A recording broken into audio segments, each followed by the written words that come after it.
In the pre-dawn chill of Thanksgiving weekend 2011, firefighters extinguished a car engulfed in flames behind a quiet Detroit alley, only to make a horrifying discovery. The vehicle was holding the charred remains of an individual who could only be identified by her dental records. The fire had been no accident, and it was deliberately set to cover up a brutal attack. For nearly 7 years, the woman's family and the authorities had no answer, and the perpetrator remained at large while the case went cold. This is the story of what happened to a beloved grandmother, how an investigation stalled for years, and how a cold case was ultimately cracked to bring a monster to justice. On November 26, 2011, the Saturday after Thanksgiving, authorities were alerted to a vehicle on fire in an alleyway on Buena Vista Street in Highland Park. Firefighters doused the flames and found a body in the back seat, wrapped in a comforter with the head down and feet up. A strong odor of gasoline indicated the blaze was intentionally ignited in the car's back seat. By the following week, news of the horrific crime had spread, and investigators combed through Helen's house for clues. The victim had been burned so badly that identification was impossible on site. Investigators traced the car's registration to Helen Gale, an 81-year-old Southfield resident who lived alone, and dental records soon confirmed that the charred body was indeed Helen. From the very start, police treated Helen's death as intentional. The unusual circumstances, an elderly woman's body found in a torched car miles from her home, were immediate red flags. Detectives suspected that the perpetrator set the fire to destroy evidence and hinder identification of the victim. An autopsy later confirmed that Helen hadn't perished from the fire itself. She had been slain beforehand, the cause of death determined to likely be smothering. In other words, someone suffocated the 81-year-old and then attempted to hide the crime by burning her body and vehicle. It was a shocking and calculated act, and it left the community stunned and fearful. Helen Gale wasn't a person anyone would expect to be targeted for violence. She was a vibrant senior who had dedicated over 30 years to the Southfield Parks and Recreation Department before retirement. In fact, Helen loved her work so much that she continued part-time as the coordinator of a local dance program, staying involved in the community even in her 80s. Friends and colleagues recalled her as an extremely kind, energetic woman who was one of the sweetest people one could ever meet. She was also a mother and grandmother deeply loved by her family. Just hours before her life was taken, Helen had enjoyed a Thanksgiving phone call with her daughter, Nancy, and everything seemed perfectly normal. The news that Helen had been violently slain later that night was utterly devastating to her family and neighbors, who struggled to imagine who could harm such a gentle soul. At Helen's home on Winchester Street in Southfield, investigators found disturbing evidence that the crime had started there. The scene inside the house pointed to a struggle, and the bedroom showed signs of a violent attack. This suggested Helen was attacked and likely slain in her own home before being moved to the car. Several personal items were missing from the house, including Helen's identification, wallet, and a distinctive designer purse that her daughter had custom-made for her as a gift. With a secondary crime scene now identified at the victim's residence, police began piecing together the timeline. The attacker probably assaulted Helen at home on the night of November 25th, then transported her body in her own car and set it ablaze early the next morning. Despite the perpetrator's attempt to destroy evidence, investigators did recover some crucial clues near the burned car. Not far from Helen's scorched Honda, police found a discarded blue bag with a gasoline can inside. Attached to this bag was a receipt, and on it was a name that immediately caught detectives' attention. Incredibly, the name on the receipt was Darren Keener, one of Helen Gale's neighbors at the time. This was the first major break in the case, or so the detectives thought. When questioned back in 2011, Darren Keener admitted the gas can was his, but claimed it had been stolen from his back porch and placed in that blue bag by some unknown person. Police found this story highly dubious, but did view it as a potential possibility. Keener was the obvious suspect, but the evidence back in 2011 was too thin to charge him, and at any rate, he seemed to be very helpful and cooperative. Having his name on a receipt at the scene was incriminating, yet not definitive proof of involvement, and detectives lacked any hard evidence tying him directly to the crime. As a result, he remained free and the case went cold, with years passing and no arrest. For years, Nancy Gale, Helen's daughter, waited in vain for answers. The case had gone cold, with crucial evidence destroyed in the fire and no new leads. The police didn't seem to be too interested in actually pursuing any form of justice. Yet Nancy Gale refused to let her mother's case be forgotten. In 2017, Nancy decided to take action on her own. She hired a private investigator, Scott Lewis, to re-examine her mother's case.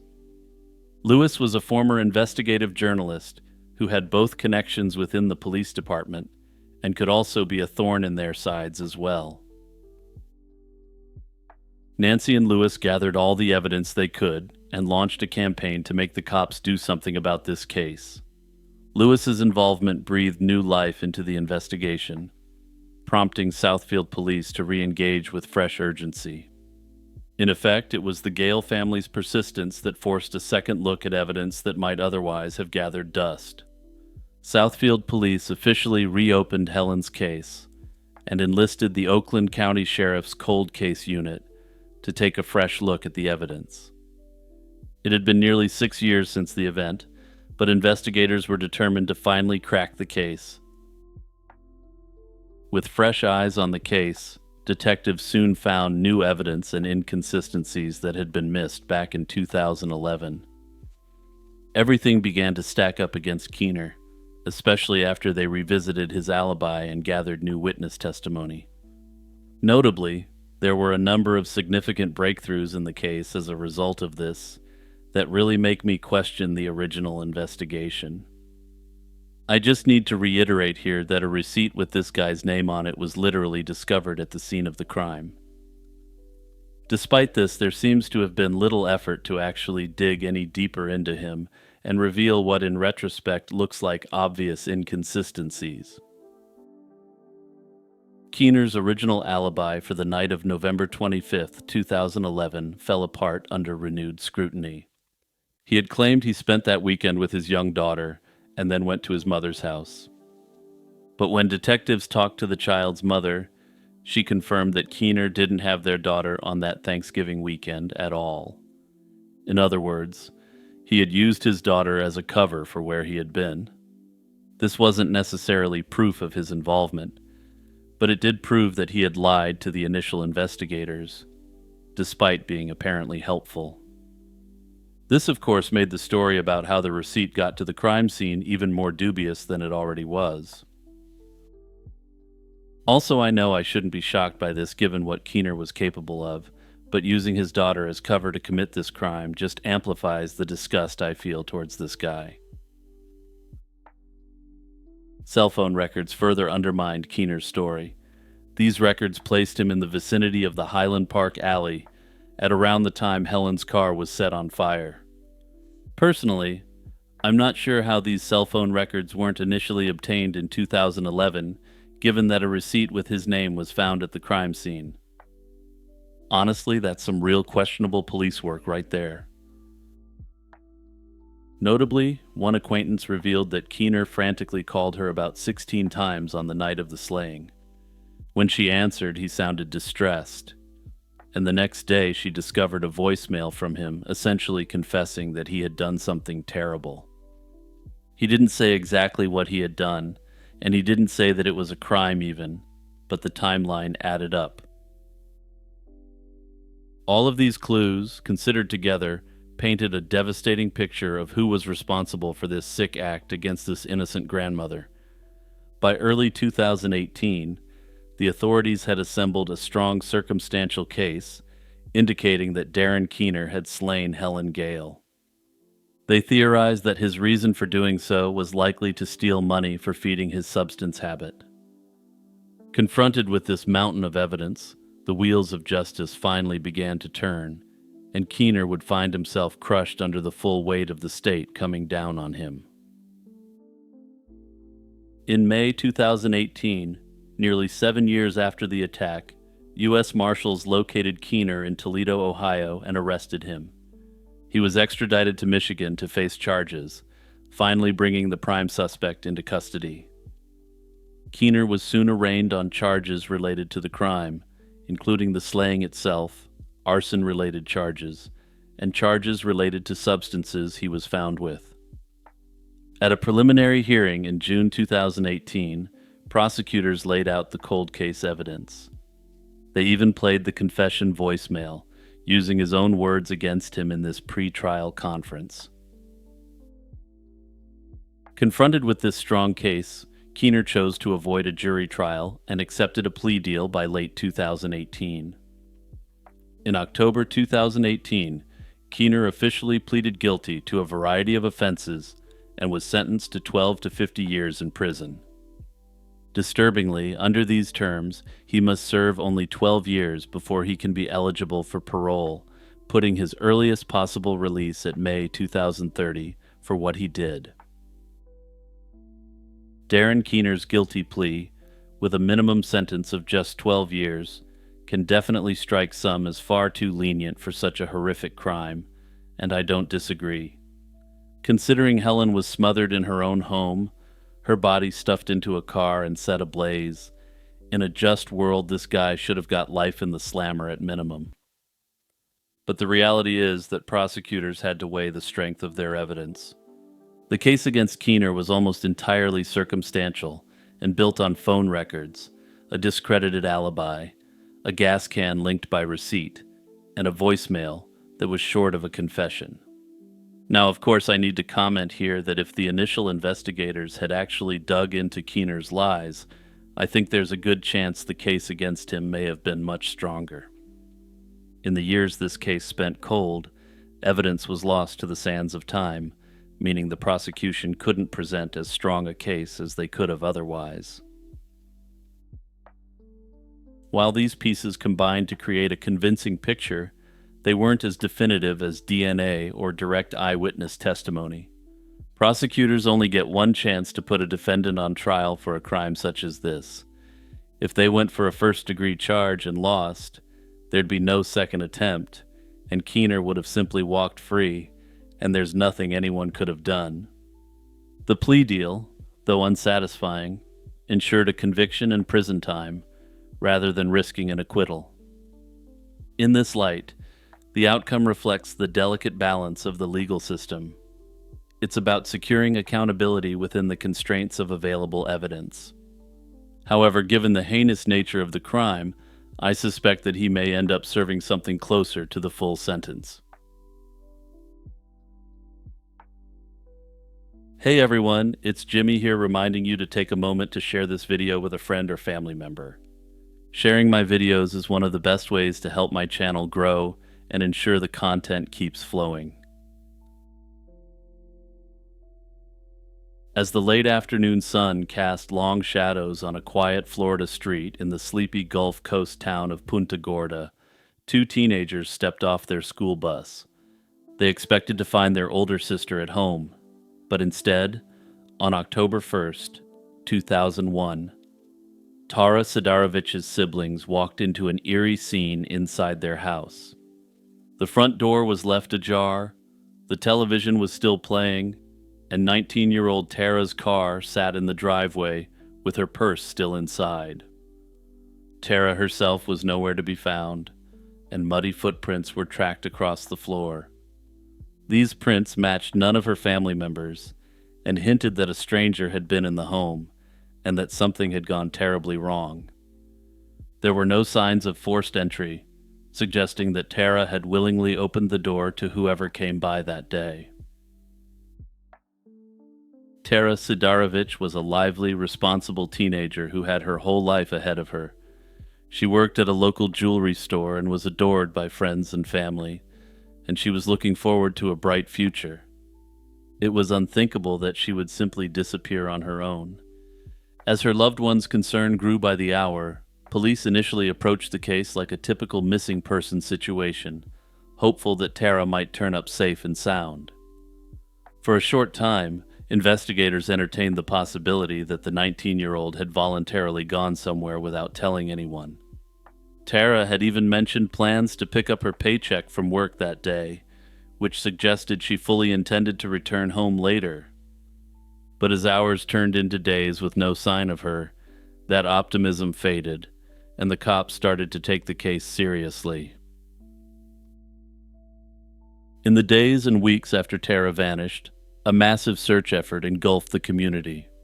Charlotte County deputies combed through woods and fields with sniffer dogs, and volunteers set up search parties, yet no trace of Tara turned up. Investigators did discover one puzzling clue inside the house. Some of Tara's jewelry was missing. This supported a theory that a robbery had occurred, and perhaps Tara had interrupted a burglary in progress, and the intruders harmed her when she confronted them. After 9 agonizing months of uncertainty, the mystery took a tragic turn. In July 2002, about 10 miles from Tara's home, investigators found a hastily buried grave in a wooded area off Burnt Store Road. Inside, they discovered skeletal human remains that forensic tests soon confirmed to be Tara Sedarovich. An autopsy determined that she had died from blunt force trauma to her ribs. Despite recovering Tara's remains and a flurry of investigative activity, authorities struggled to pin down a suspect in 2002. They interviewed friends, neighbors, and anyone who might know something, but no one had a motive for doing this to the good-natured young woman. There was little physical evidence to go on, and even public pleas for help brought no breakthroughs. Early on, suspicion had swirled around 2 men who were among the last to see Tara alive. These were 34-year-old Philip Barr, a septic tank repairman, and his 30-year-old employee, David McManus. The pair had visited Tara's house around midday on October 1st under the pretense of fixing a plumbing problem, but at the time detectives had no proof tying them to the crime, so they remained free and apparently in the clear. By 2007, 6 long years had passed since Tara's slaying, with no arrests, and the trail had gone ice cold. That year, a newly elected sheriff in Charlotte County put fresh focus on cold cases, and Tara's unsolved slaying was at the top of the list. A team of veteran detectives re-examined every detail and re-interviewed witnesses. They zeroed back in on Philip Barr and David McManus, suspecting that the passage of time might persuade someone to talk. Their hunch was right, and an unexpected tip from a jailhouse snitch would soon blow the case wide open. A man named Michael Artell, who had once shared a jail cell with Philip Barr, contacted authorities in 2007 with alarming information. Artell told detectives that Barr had spoken about being involved in a slaying of someone who fit Tara's description. Notably, Barr was in jail at the time on a check fraud offense, a twist of fate that put him in Artell's path and ultimately helped crack the case. Artell recognized the story from a true crime TV segment about Tara's disappearance and realized he might know who was responsible. His bombshell tip gave investigators the lead they desperately needed after years of dead ends. It was the first significant break in the case in a long time, and detectives wasted no time chasing it down. With this new information in hand, detectives dug deeper into Barr and McManus's lives. What they found was a web of circumstantial evidence that suddenly clicked into place. Multiple witnesses had reported seeing a truck belonging to Barr near Tara's home around the time she went missing. One Charlotte County officer even remembered spotting Barr frantically scrubbing out the interior of that truck less than a day after Tara vanished. Then came the most disturbing revelation. Barr's ex-girlfriend revealed that on the afternoon of the attack, she saw him loading a large bundle into his truck. When she pressed him, Barr claimed the bundle was actually just a hog. Armed with these witness accounts and the earlier clues, authorities were finally ready to act. In October 2012, 11 years after Tara was slain, a Charlotte County grand jury indicted Philip Barr and David McManus on charges in the first degree. Law enforcement coordinated a multi-state effort to capture the two suspects. McManus had left Florida and was living in Cumberland, Maryland, so U.S. Marshals and local police tracked him down there and placed him under arrest. Barr was located and arrested in Florida. After more than a decade of frustration and grief, Tara's family got the news they had long awaited. Two men were finally in custody, accused of her slaying. Prosecutors decided to try Barr and McManus separately, beginning with Philip Barr's trial in 2015. In that courtroom, jurors heard damning testimony from witnesses like Michael Artell and Barr's former girlfriend. The defense argued that there was no direct physical evidence linking Barr to the crime, but the circumstantial evidence was overwhelming. Barr continued to insist he had no involvement in Tara's death, but the jury wasn't convinced. After deliberating, the jury found Philip Barr guilty in October 2015. He was sentenced to life in prison, the mandatory punishment for first degree in Florida when the big state-sponsored DP isn't pursued. For Tara's family, who had waited so long, that verdict was a moment of immense relief. David McManus went to trial about a year and a half later, in early 2017. His trial lasted nearly 6 weeks and presented much of the same evidence implicating him as Barr's accomplice. This time, the jury needed less than an hour of deliberation to reach a verdict. They found McManus guilty as well, and the judge immediately handed down a life sentence with no possibility of parole. For the second time, Tara's family sat in a courtroom and saw justice done. Notably, neither Barr nor McManus ever admitted responsibility or showed a shred of remorse for what they had done. But for the Sedarovich family, those guilty verdicts marked the end of a long and painful chapter. 16 years after she disappeared, they finally saw justice served. Both men, now middle-aged, will spend the rest of their lives behind bars, having all the time in the world to contemplate whether their evil act was worth it. Given the position that each man took at trial, Tara's family never really found out the why behind the crime.